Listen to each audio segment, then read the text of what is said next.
मार्च 2004। जम्मू कश्मीर के शोपियां जिले में बर्फ से ढकी पहाड़ियों के बीच जंगल के किनारे बना एक लकड़ी का छोटा सा घर पूरी तरह खामोशी में डूबा हुआ था। बाहर बर्फीली हवा चल रही थी। बाहर मिट्टी के चूल्हे पर कहवा बन रहा था। उसी चूल्हे के पास एक जवान लड़का खड़ा था, जिसके कंधे पर AK-47 लटकी हुई थी। लंबी दाढ़ी, कंधों तक आते बाल और बिल्कुल शांत चेहरा। उसका नाम था इफ्तिखार भट्ट। घर के अंदर चारपाई पर 2 आदमी बैठे थे। ये कोई आम लोग नहीं थे, बल्कि साउथ कश्मीर में आतंक का सबसे बड़ा नाम बन चुके हिजबुल मुजाहिदीन के 2 खूंखार कमांडर थे, अबू तुरारा और अबू सब्जार। दोनों आपस में धीमी आवाज में बात कर रहे थे, लेकिन उनकी नजर बार बार इफ्तिखार भट्ट की तरफ जा रही थी। इफ्तिखार की असामान्य शांति उन्हें बेचैन कर रही थी। सिर्फ 2 हफ्ते पहले ही इफ्तिखार उनके पास आया था और उसने बताया था कि 3 साल पहले इंडियन आर्मी ने उसके बड़े भाई को एक एनकाउंटर में मार दिया था। तभी से वो बदले की आग में जल रहा था और भारतीय सेना से बदला लेना चाहता था। इफ्तिखार ने आर्मी के काफिले पर हमले का इतना सटीक प्लान उनके सामने रखा था कि दोनों कमांडर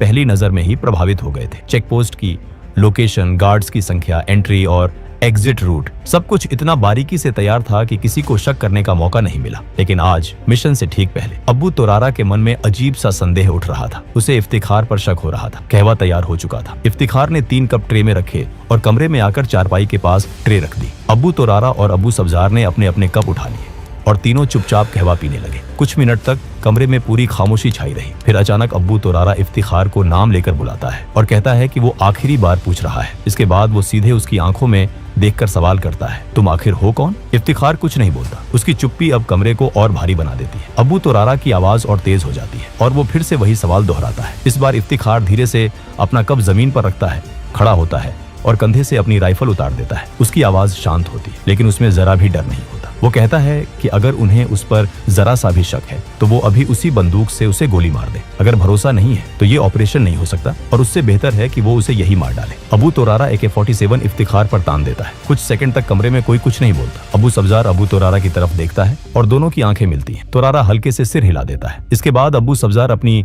AK-47 नीचे कर लेता है। दोनों फिर से अपने अपने कप उठाते हैं। उसी पल पिस्तौल लोड होने की आवाज गूंजती है। अगले ही पल 2 गोलियों की आवाज उस छोटे से कमरे को हिला देती। इफ्तिखार अपने कपड़ों के अंदर छुपी 9 mm पिस्टल निकाल चुका था। पहली गोली अबू तुरारा के सिर में जाती है और दूसरी गोली अबू सब्जार के सिर में। दोनों खूंखार जमीन पर गिर पड़ते हैं। कुछ ही सेकंड में साउथ कश्मीर के 2 सबसे बड़े आतंकियों की कहानी हमेशा के लिए खत्म हो जाती है। इसके बाद इफ्तिखार पिस्टल नीचे रखता है और अपना अधूरा कहवा पीने लगता है, जैसे वहां कुछ हुआ ही ना हो। लेकिन दोस्तों, ये कोई आपसी झगड़ा नहीं था और ना ही किसी आतंकवादी संगठन के भीतर की गद्दारी। ये था इंडियन आर्मी का एक बेहद साहसी अंडरकवर ऑपरेशन। इफ्तिखार भट्ट असल में कोई आतंकी नहीं था, बल्कि 1 पैरा स्पेशल फोर्स का जाबाज कमांडो मेजर मोहित शर्मा था। यहीं से शुरू होती है एक ऐसी कहानी जो एक मिडिल क्लास परिवार से निकलकर देश के सबसे बड़े वीरों में शामिल होने तक जाती है। और आगे हम जानेंगे कि आखिर कौन थे मेजर मोहित शर्मा और कैसे उन्होंने अपने जुनून और हौसले से इतिहास रच दिया। 13 जनवरी 1978 को हरियाणा में जन्मे मोहित शर्मा के पिता राजेंद्र शर्मा पंजाब नेशनल बैंक में अधिकारी थे और मां सुशीला शर्मा दिल्ली जल बोर्ड में काम करती थी। घर का माहौल अनुशासन और पढ़ाई से भरा हुआ था। मोहित अपने बड़े भाई मधुर शर्मा के बेहद करीब थे। उम्र में सिर्फ 13 महीने का फर्क था, लेकिन सोच में दोनों बिल्कुल अलग थे। माता पिता चाहते थे कि दोनों बेटे इंजीनियर बने और एक सुरक्षित जिंदगी जिए, लेकिन मधुर शर्मा का सपना था एयर फोर्स में जाना। वो NDA की तैयारी करते हैं, लेकिन सिलेक्ट नहीं हो पाता। माता पिता की इच्छा के अनुसार मधुर इंजीनियरिंग में चले जाते हैं, लेकिन सेना का सपना घर के छोटे बेटे मोहित शर्मा के मन में बैठ जाता है। स्कूल के दिनों से ही मोहित शर्मा पढ़ाई में अच्छे थे, लेकिन उनके भीतर कुछ अलग था। 1995 में दिल्ली पब्लिक स्कूल गाजियाबाद से 12वीं पास करने के बाद परिवार के दबाव में उन्होंने महाराष्ट्र के श्री संत Gajanan Maharaj college of engineering में एडमिशन ले ली। बाहर से सब कुछ नॉर्मल लग रहा था, लेकिन हॉस्टल के उस कमरे में बैठा मोहित शर्मा हर दिन एक अलग ही जंग लड़ रहा था। जब बाकी छात्र इंजीनियरिंग की असाइनमेंट्स में व्यस्त रहते, तब मोहित NDA के सवाल हल करते, करंट अफेयर्स पढ़ते और खुद को शारीरिक और मानसिक रूप से सेना के लिए तैयार करते। मोहित ने NDA का एग्जाम दिया, लेकिन कई हफ्तों तक कोई रिजल्ट नहीं आया। उन्हें बेचैनी होने लगी। दरअसल रिजल्ट उनके घर पहुंच चुका था, लेकिन माता पिता ने जानबूझकर छुपा लिया था। उन्हें डर था कि अगर मोहित को पता चल गया तो वो इंजीनियरिंग छोड़कर फौज में चला जाएगा। लेकिन फिर मोहित शर्मा ने खुद UPSC के ऑफिस में फोन किया और अपना रोल नंबर बताया। जवाब सुनते ही उनके रोंगटे खड़े हो गए। उनका नाम मेरिट लिस्ट में था और SSB इंटरव्यू का कॉल लेटर घर भेजा जा चुका था। मोहित ने एक पल भी नहीं सोचा, वो सीधे भोपाल SSB इंटरव्यू के लिए निकल पड़े। जब माता पिता को पता चला तो उन्होंने बहुत समझाने की कोशिश की, लेकिन मोहित साफ कह चुके थे, या तो इंडियन आर्मी या फिर कुछ नहीं। बेटे के जुनून के आगे माता पिता को झुकना पड़ा। इंटरव्यू क्लियर हो गया, लेकिन असली मुश्किल अभी बाकी थी। मेडिकल में मोहित का वजन कट ऑफ से 6 किलो कम था और उसे बढ़ाने के लिए सिर्फ 4 हफ्ते का समय था। यहीं से मोहित की जिंदगी में उनकी माँ का सबसे बड़ा योगदान शुरू होता है। जो माँ पहले उनके फैसले के खिलाफ थी, वही माँ अब उनके सपने को अपना सपना बना लेती है। दूध, केला, घी, हाई प्रोटीन डाइट, हर चीज पूरी योजना के साथ दी जाती है। 4 हफ्तों में मोहित का वजन 8 किलो बढ़ जाता है। मेडिकल क्लियर होता है और भारत को वो ऑफिसर मिलने वाला होता है जो आगे चलकर इतिहास रचने वाला था। पुणे के खड़कवासला में एनडीए ट्रेनिंग के 3 साल मोहित शर्मा को फौलाद बना देते हैं। बॉक्सिंग, स्विमिंग, घुड़सवारी, हर चीज में वो आगे रहते हैं। वो बॉक्सिंग में चैंपियन बनते हैं, घुड़सवारी में ट्रॉफी जीतते हैं। लेकिन मोहित सिर्फ एक फाइटर नहीं थे, उन्हें गिटार, माउथ ऑर्गन और सिंथेसाइजर बजाना भी आता था। 1999 में आईएमए देहरादून की ट्रेनिंग के दौरान कारगिल युद्ध शुरू हो जाता है। टीवी पर हर दिन देशभक्ति की खबरें, शहीदों की कहानियां और सैनिकों की बहादुरी मोहित शर्मा के भीतर आग भर देती है। 11 दिसंबर 1999 को उन्हें मद्रास रेजिमेंट की 5वीं बटालियन में सेकंड लेफ्टिनेंट के रूप में पोस्ट मिल जाता है। उसी रात जब दोस्त जश्न मना रहे होते हैं, कोई उनसे पूछता है कि वो कहाँ पोस्टिंग चाहते हैं।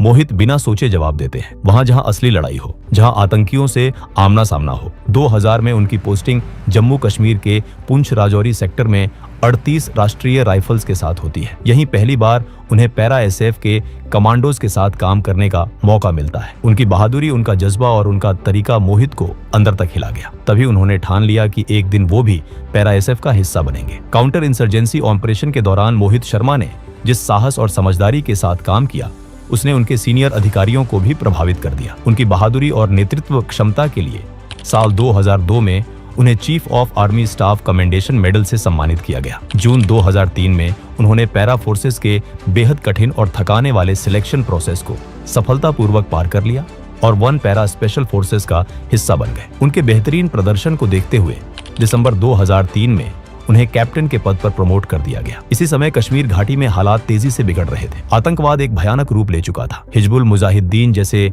आतंकी संगठन स्थानीय युवाओं को बहला फुसलाकर और धार्मिक कट्टरता का सहारा लेकर अपनी ओर खींच रहे थे। इस पूरे नेटवर्क के पीछे अब्बू सब्जार और अब्बू तोरारा जैसे खूंखार कमांडर थे। ये आतंकी आम नागरिकों के बीच अपनी पहचान छुपाए रखते थे, जिससे भारतीय सेना के लिए सटीक इंटेलिजेंस जुटाना बेहद मुश्किल हो गया था। इन्हीं हालात को देखते हुए सेना को एक ऐसे सैनिक की जरूरत थी जो आतंकियों के बीच घुल मिल सके, उनका भरोसा जीत सके और अंदर से पूरे नेटवर्क को तोड़ सके। इंटेलिजेंस यूनिट को इस खतरनाक भूमिका के लिए कैप्टन मोहित शर्मा से बेहतर कोई नहीं लगा। मोहित शर्मा ने बिना हिचकिचाए इस मिशन के लिए हामी भर दी। प्लान बनाई गई कि उन्हें एक नई पहचान दी जाएगी और उनका नाम इफ्तेखार भट्ट होगा। इस नई पहचान के साथ उन्हें हिजबुल मुजाहिदीन के कमांडरों अब्बू सब्जार और अब्बू तोरारा तक पहुंचना था। भरोसा जीतने के लिए उन्होंने एक दर्द भरी कहानी गढ़ी कि 3 साल पहले भारतीय सेना ने उनके भाई को एक एनकाउंटर में मार दिया था और अब वो बदला लेना चाहते हैं। मोहित शर्मा ने खुद को पूरी तरह एक कश्मीरी के रूप में ढाल लिया। उन्होंने दाढ़ी और बाल बढ़ाए, कश्मीरी पोशाक पहननी शुरू की,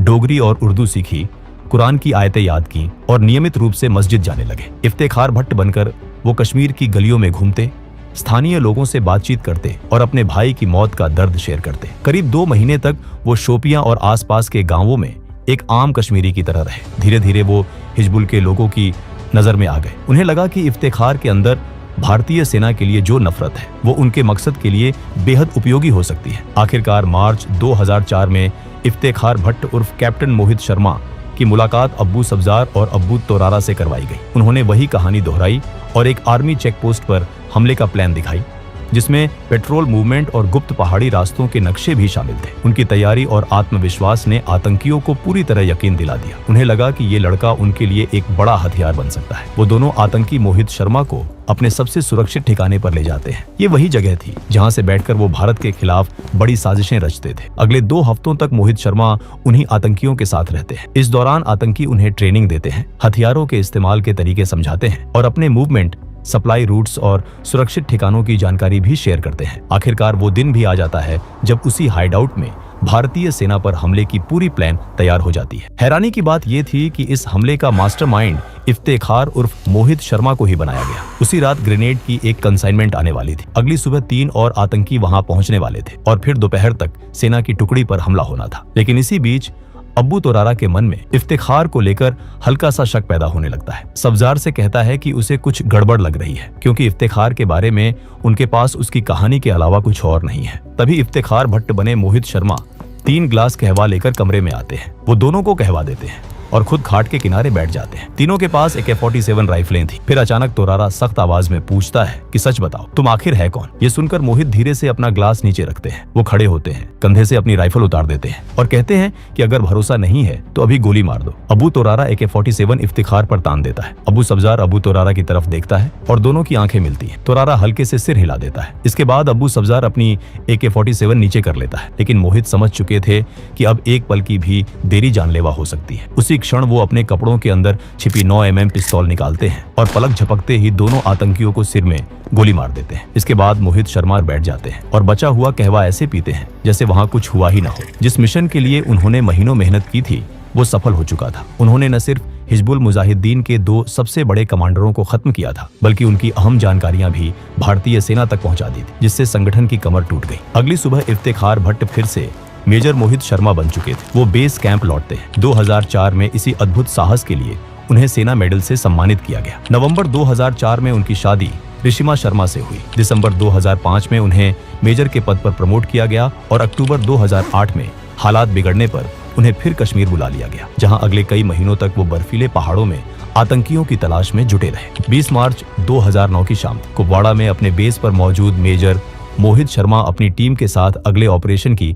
तैयारी कर रहे थे। तभी सेक्टर कमांडर का एक अर्जेंट कॉल आया। उन्होंने बताया कि LOC पार करके कुछ ट्रेन आतंकी हापुड़ा के घने जंगलों में घुस चुके हैं। ये खबर सुनते ही मेजर मोहित शर्मा ने बिना एक पल गवाए अपनी टीम को तैयार होने का ऑर्डर दिया। अगली सुबह 21 मार्च को टीम उन जंगलों में दाखिल हुई। ये सिर्फ जंगल नहीं थे, बल्कि आतंकियों का गढ़। चारों तरफ बर्फ से ढके रास्ते, घनी झाड़ियां और बर्फीली हवाएं, हर कदम पर खतरा था। मेजर मोहित ने टीम को 3 टुकड़ियों में बांटा और बर्फ पर बने पैरों के निशानों का पीछा शुरू किया। कुछ ही दूरी पर पहुंचते ही आतंकियों ने अचानक फायरिंग शुरू कर दी। वो पहले से घात लगाए बैठे थे और जंगल से 3 दिशाओं से हमला कर रहे थे। उनके पास AK-47 राइफलें थीं और इलाके के सटीक नक्शे भी। स्थिति भांपते ही मेजर मोहित ने साथियों को कवर लेने और पीछे हटने का ऑर्डर दिया। जब एक हवलदार ने उनसे खुद कवर में आने को कहा तो मोहित ने साफ कहा, पहले तुम जाओ, मैं बाद में आऊंगा। मोहित खुले में रहकर आतंकियों पर फायरिंग करते रहे ताकि उनकी टीम सुरक्षित पोजीशन ले सके। इसी दौरान एक गोली उनके हाथ में लगी। उन्होंने तुरंत कपड़े से घाव बांधा और फिर से फायरिंग शुरू कर दी।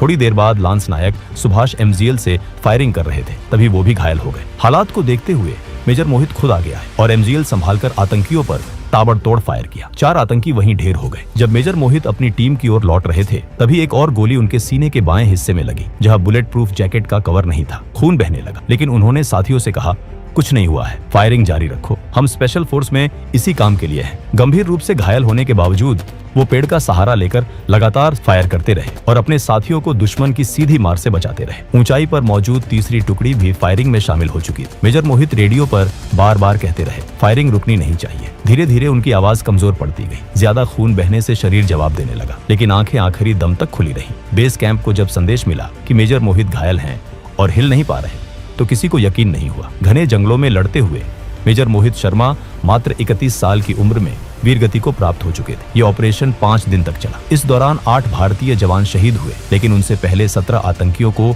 मार गिराया गया। मेजर मोहित शर्मा आज हमारे बीच नहीं है, लेकिन उनकी कहानी हर जवान के भीतर जोश भरती है। उनके अद्भुत साहस और बलिदान के लिए उन्हें मरणोपरांत देश का सर्वोच्च वीरता पुरस्कार अशोक चक्र से सम्मानित किया गया। गाजियाबाद में उनके नाम पर मेट्रो स्टेशन, सड़क और भव्य प्रतिमा आज भी ये याद दिलाती है कि हम चैन की नींद इसलिए सो पाते हैं क्योंकि मेजर मोहित शर्मा जैसे वीर अपनी पूरी जिंदगी देश पर न्योछावर कर देते हैं। दोस्तों, अगर हमारा ये वीडियो पसंद आया हो तो वीडियो को एक लाइक जरूर करें और कमेंट कर बताएगा कि आपको अगला वीडियो किस टॉपिक पर चाहिए। जय हिंद।